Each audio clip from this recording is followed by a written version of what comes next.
Today we're talking about my hairy ass. That's right, Herigast, the Erupting Nullkite. It's a very unique commander. So looking at it, it's a 6/6 flying Eldrazi dragon and has a massive 9 mana cost. But don't let that scare you off. We almost never pay full price. Instead, we're using its Emerge ability to cast it for much less by sacrificing creatures that already gave us value when they entered or died. So the core strategy is to load our deck full of creatures that provide enter the battlefield or dies value. Think our buddy Sad Robot. And then we also have some Phoenixes. On death, it makes a token, and then your next upkeep comes back. Or this Dragon Spirit, not quite a Phoenix, but on death, it makes some treasure tokens. On this Dragon on entrance, it makes treasure tokens. So you already got the value from them. And then you go ahead and sacrifice them to emerge Herigast. You can get her down as early as turn 4 or turn 5 with the right setup. And once Herigast is on board, you can really go off. Every creature in your hand now has Emerge.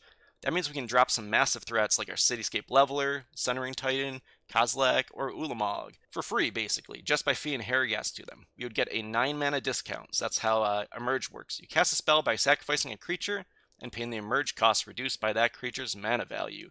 So it gets reduced by 9 in this case. Centering Titan costs 8.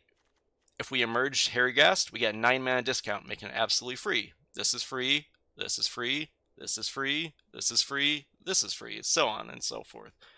And then you get a significant discount on cards like Emrakul. 3 mana is all you need in addition to emerging it from Herigast. You get to insteal all their creatures. Centering Titan is especially brutal against the multicolor deck since we trigger it both on it entering and leaving the battlefield. It would eat up so many lands. And something else unique about this hairy ass? No commander attacks. Since we're casting Herigast through Emerge, the cost never goes up, no matter how many times it dies. It avoids problems a lot of Brawl decks struggle with when their commander costs more than 6. And it's also an on-cast trigger, so you can even get it to draw 3 cards to resolve through the counter spells. For the support package, we run a mix of red sweepers, spot removal, and artifact ramp to make sure we live long enough to pull off this plan. We're running Lightning Bolt for single target, Abrade single target. We have plenty of sweepers, Pyroclasm, Banditry, Brotherhood's End, Kozilek's Return, Hour of Devastation, Burn Down the House. Chandra can work as a mass board wipe as well, Current Silex, and your typical artifact ramp package. We also include Dragon's Horde just because we can possibly get some value out of this with casting our commander multiple times because, again, we pay no commander tax on them. So Herigast is a very chaotic commander. You're constantly training your own value creatures to cast other spells for discounted costs. It's a very unique experience.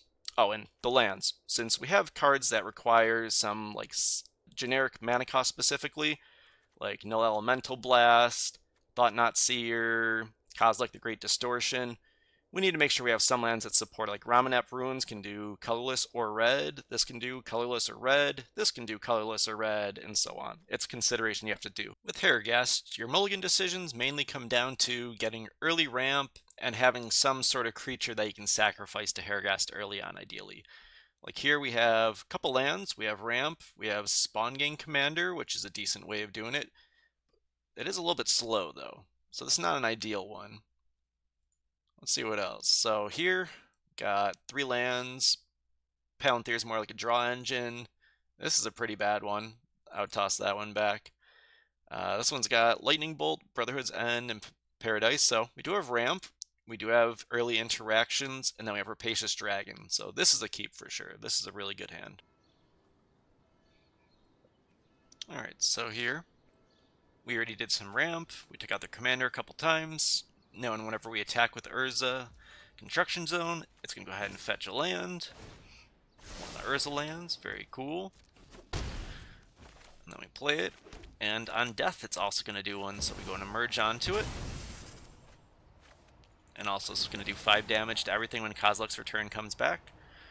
We will exile that. I do really like my hand otherwise though, so I'm not going to be exiling the rest of my hand yet. But I could draw 3 from that if I so desire. I can also destroy a target permanent or this dragon from it. I'm going to do this just to go and get some more mana. So we're going to emerge onto my dragon just to make 2 treasure tokens. So Herigast goes back into the command zone. And yes, there is technically commander tax on him, but we're never going to be hard casting him anyways. We're just going to be paying the emerge cost again to bring him out. Alright, so that was an example of Herigast and what it's like going off with it a little bit there. If you want some more Brawl tech, check out my other short guides. I have other ones on specific commanders and some general guides as well. Let me know if there's a commander or a topic you want me to discuss. Catch you later.